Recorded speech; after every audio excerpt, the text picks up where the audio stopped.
a world where we have everything and it's still not enough, we're often left wondering, is this really it?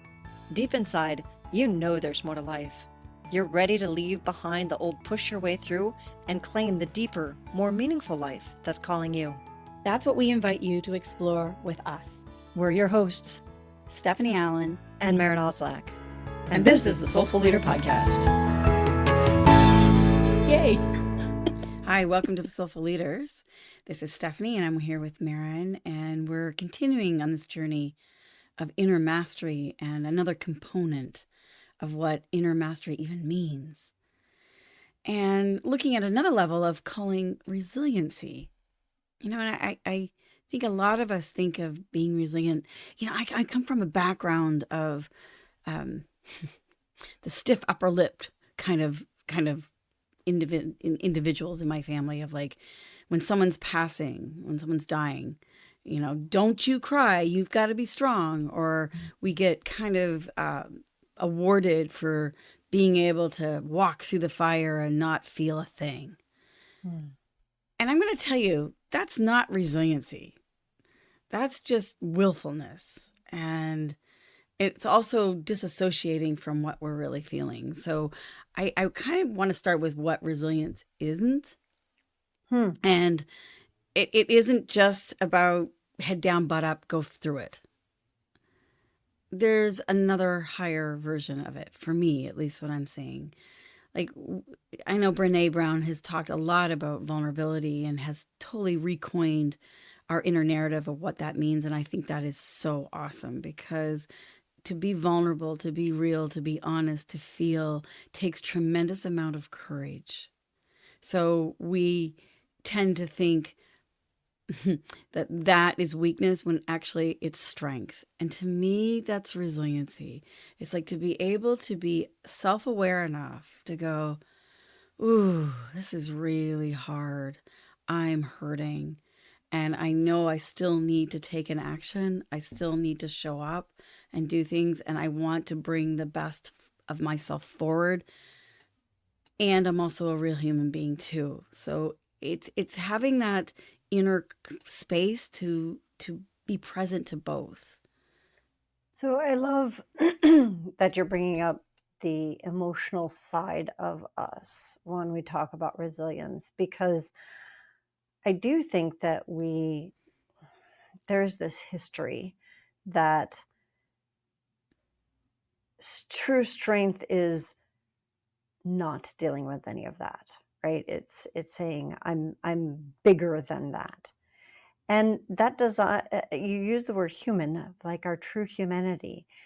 When we don't look at it or address it or become friends with it or get to know how to work with our emotions, the energy in motion running through us, it literally denies a part of ourselves, an essential part of ourselves. Yeah, we reject those parts in some ways. Yeah. You know, and there is a transhuman movement that is trying to get humans to be more like computers with, you know, and saying that one of the flaws of humans is our emotions.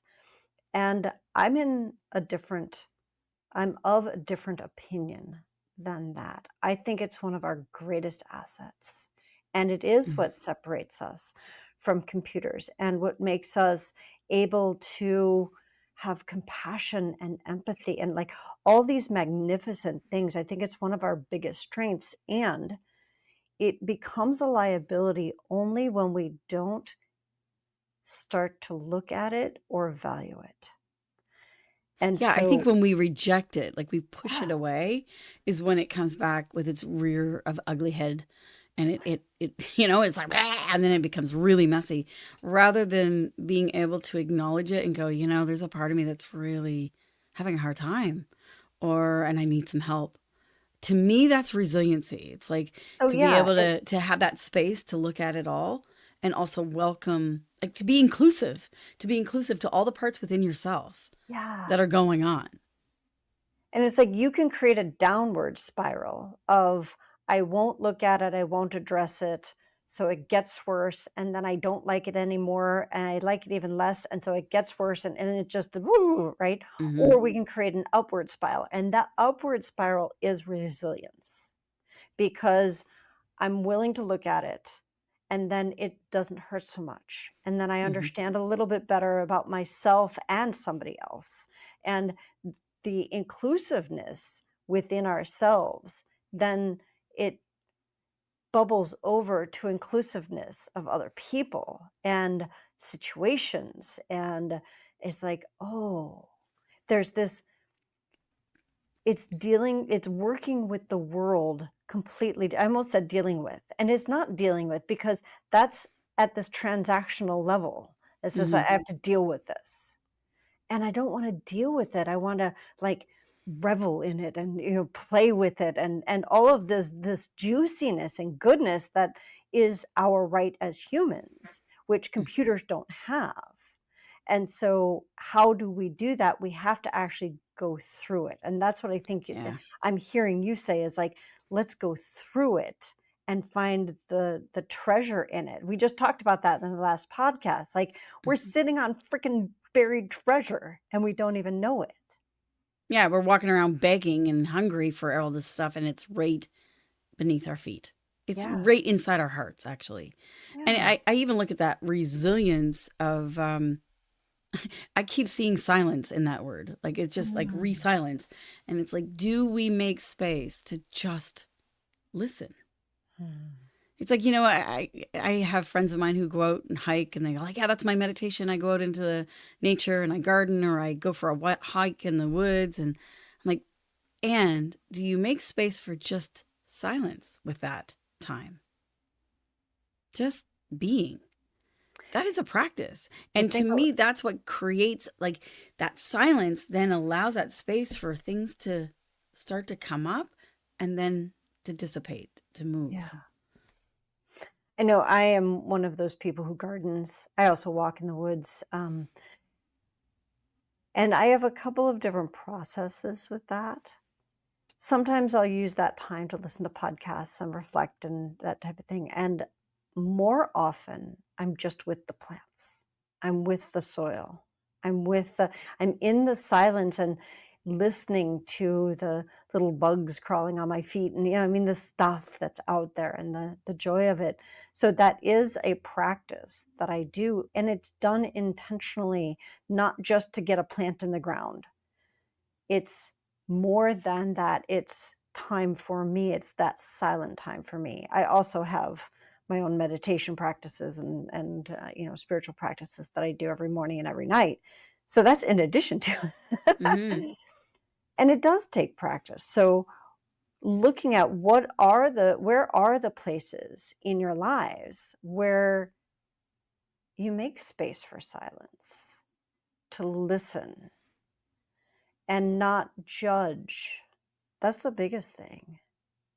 So I think what we're saying is that inner mastery is like, what is your process or your practice that allows you that space, that silence to look within and to give something space, and even what that means to you, so that you can transform, you can grow, you can learn from it, you can let go of who you think you are, so you can become who you're meant to become. I always say that one. It's like we get really rigid. When we're rigid, we don't bounce back. We actually crack open. We break.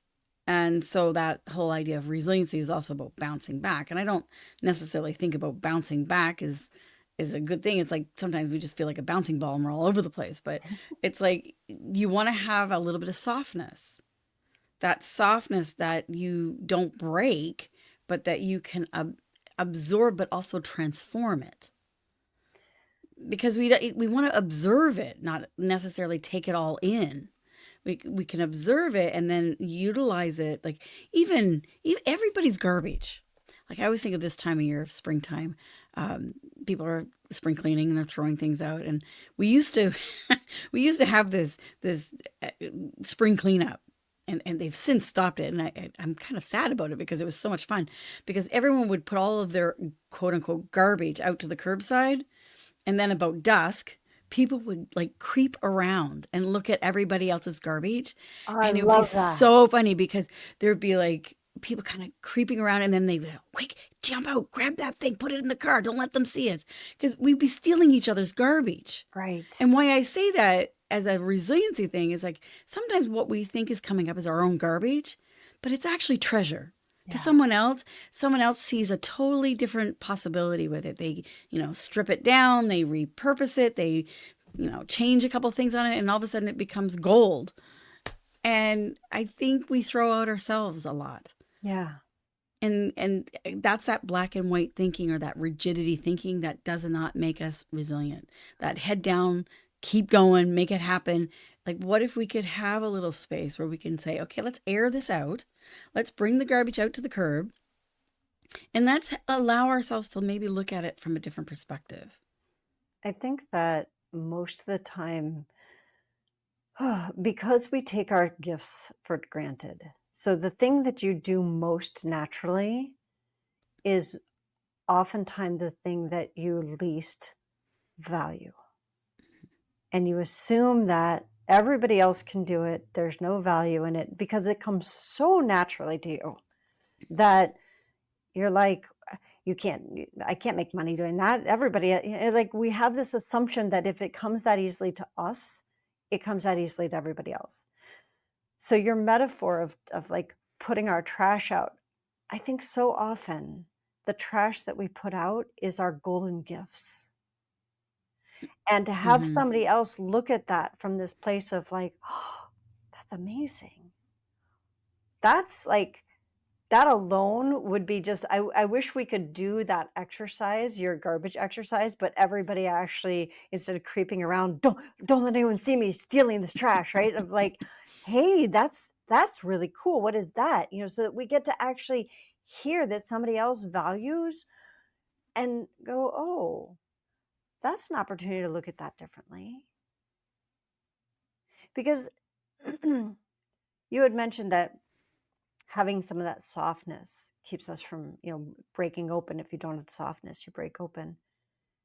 And there are many roads to Rome, to waking up, Oh, to yes. the next level. One of which is that you get broken open. Yeah, it And that's an happens. option. I mean, that's where most people go. It's like we're unwilling to look inside until we get smashed apart. And then we go, oh, that's all I can Mm-hmm. do is look inside. Mm-hmm. So it's not a bad thing. It happens. We're just saying that there are also other options that, Yeah. And even when you get smashed open or broken open, yeah, wouldn't it be nice to know there was a way to do it with love and kindness and gentleness too? That you because could it's going to stay, happen again. yeah, but you could say, "Wow, okay, this is an interesting experience. My heart is broken," and to have somebody to be with you to Mm. say, "Let's find the gifts together." Like that is totally possible. You don't have to go through it alone. We tend to think, "Oh, we're better off all on our own." I mean, I can hear that one in myself a lot of times. And I recently broke my arm. And I realized there's a lot of things I can't do on my own with just one hand. I need to ask for help. And perhaps this breaks open a new way of looking and being. There's that trash, right? I'm thinking it's all great and wonderful that I can do everything self sufficiently until I can't.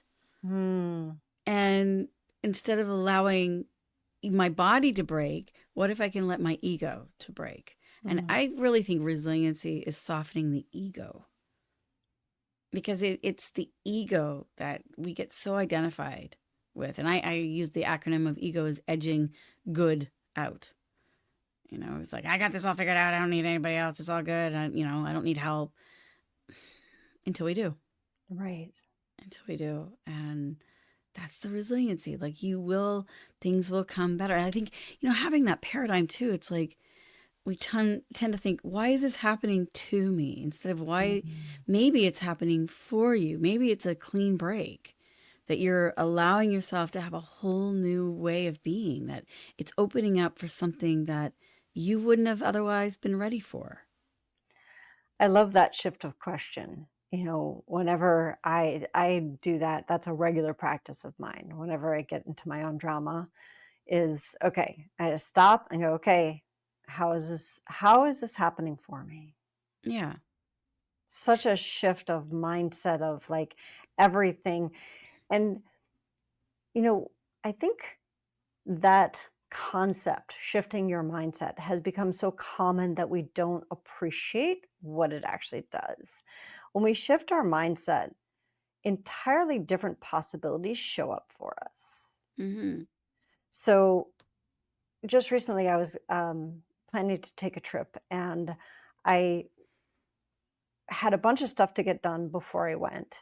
And so I was pushing through. Well, we've all been there, right? And I got this done, I got that done, all the stuff, right? And I literally gave myself a migraine, and it made me sick to my stomach. And while I'm in this migraine and sick to my stomach, I'm like, I just need to get this stuff done so I could leave at 5 o'clock in the morning. And I stopped. I just stopped, and I was like, there's a higher way, because I feel like crap. And I know I did it to myself. I at least had that much self-awareness of like I did this to myself. Um, and so I went to the highest possible of like, okay, I know that the outer world plan is to leave at 5 a.m. so that I miss the traffic, so I do this and all of the things. And if I break that, like this whole chain of domino stuff is going to fall apart. Mm. And so I went to, but what's the intention behind the trip? And it's so that I get to see my mom, I get to spend some time with her. And then also, like, okay, so what is my intention in my life in general? I want to make sure I have time for my life mission work. I want to make sure that I have time for all the plants that I've been growing. And I want to also surrender my ego. That's one of the things that I've been working on, and be in flow with all of it. And when I let go of all of it needs to look like this. Yeah, like all your Yeah, attachments. all my attachments. Hmm. I was very attached to how it was supposed to work. This other plan suddenly became available to me, and I was like, oh my God, okay, we'll do it that way. And that's where when you can shift your mindset, something else completely opens. And the other benefit of it, like instantly, my headache was gone and I didn't feel sick to my stomach. And I had space to do all of this stuff, and the trip is still happening. It's like, it was amazing what a shift of mindset can do. So I think that's what we're saying is so resiliency isn't about what you're doing. It's about shifting your mindset in one ways, but also being open to a whole new possibility. So letting go of the ego, completely surrendering to what also wants to happen for you by paying attention. It's not like, oh, I'm just going to shift and, what if it's meant to be, it's meant to be. It'll just happen. No, it's like actually being open to that awareness, to saying, okay, what wants to happen then? Yeah. If my ego is creating suffering right now and breaking me, and my ego's being broken, then there's another way. There's another way to be present to what wants to happen. Do you have a practice to do that? Do you have and I'm asking that to myself, to others. It's like, is there a process that you can really work with, that or individuals that you can talk to say, hey, I'm looking for another way to look at this. Can you help me? I often will say, when you think about something or when you're trying to get a goal in your life done and it's not coming through, I say, what are you believing? Because that word, what you believe is what you will be living. It's the same. So the inner is the outer. What I am believing is going to create my behavior. So if I say what I'm believing, does it empower me? Do I feel safe and at peace with that belief? Or am I irritated? And if I'm irritated, it's going to create an inflammation cycle. It's going to create reaction. I will not be resilient. I can tell you that. I will fight, fight, fight, fight, or I'll just give up. But if it empowers me, I was listening to somebody the other day and they were talking about, you kind of get that victim attitude of like, oh, well, it doesn't matter. Everything I do doesn't turn out anyway. Like, I'm just a hot mess. It doesn't matter. Like, what's the plan? I'm like, so when you believe that, I said this to this person, I said, when you believe that, what happens to your breathing and your body? And the person said, well, I tighten up and I stop breathing. And I'm like, that's not very resilient. Does that empower you? She goes, hell no. It keeps me up at night. It makes chronic pain in my body. I'm like, exactly. I said, so I'm not saying that you're going to, find a belief system that's not true. I want you to find one that is true, but also empowers you. So what would that be? It's like, well, maybe there's something that's better coming for me. Like that maybe there's another option that I haven't thought about yet. And I said, okay, so how does that one sit in your body? She goes, well, I automatically take a deep breath and I sigh and I relax. I go, so is that more empowering? Yeah. So then practice that belief. And that will shift your perspective. That will shift your inner mindset, but it also changes your resiliency. You're going to be far more in flow. You'll be able to glide and move and change direction much easier than if you're tight and rigid or helpless. Yeah, I love that as a practice. And I think if we can just start with little pieces like that, it makes all the difference in the world. And so the idea of a practice is something that you do on a regular basis. So when we start doing that little bits at a time, everything starts to change. So we do have an Inner Mastery series, both the free version here on the podcast. So tune into that. The last few podcasts have been a part of it. We'll have one more of those. And then also we're doing one that goes deeper and gives you practices and provides a community. So if you're interested in that, you can visit our website, tslp.life, or contact us either on Facebook, we're at The Soulful Leaders, or on LinkedIn, we're at The Soulful Leaders, and now we're on YouTube at The Soulful Leaders. Imagine that. So we hope to see you either here again next week or on our Inner Mastery with us in July. We'll see you all on the next Soulful Leader podcast.